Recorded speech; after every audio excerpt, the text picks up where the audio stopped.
This video is for all the high performers out there, the perfectionists, the people that are way too tough on themselves. I want to encourage us all to take a specific word out of our vocabulary, and that word is should. And let's also get rid of other variations of should, like I have to, I must, I need to. And the reason being is because when we use the word should, we set an expectation for ourselves, and the cost of not meeting that expectation is guilt and shame, and that's a heavy burden to carry around. And some of us have been carrying around guilt and shame for our whole lives. According to psychology, a should statement is a cognitive distortion. It's not based in reality, because we shouldn't do anything. We don't have to be a certain way.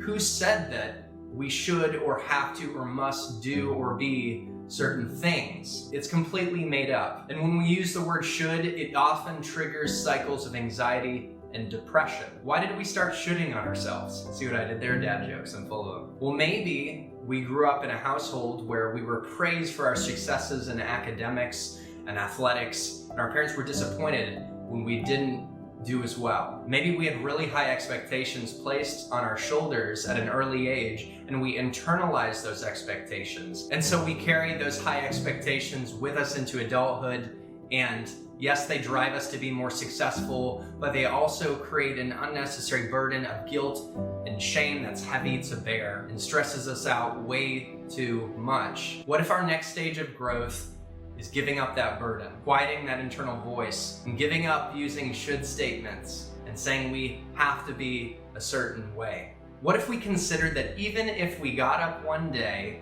and snoozed the alarm and then ordered pizza and vegged out on pizza all day — I think vegging out on pizza is an oxymoron — and watched Squid Games all day over and over and skipped our workout, we would still be totally worthy.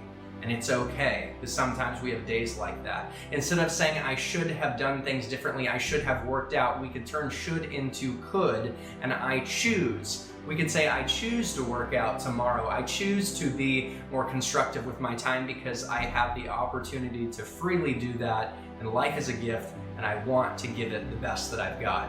But that's a more empowering place to come from, choosing as opposed to I should, because I should will create a spiral of guilt and shame, and that doesn't help anyone. And let's not use should statements towards other people, because when we should on someone else, that creates unnecessary resentment and anger when they don't meet our expectations that we placed on their shoulders. They didn't ask for that.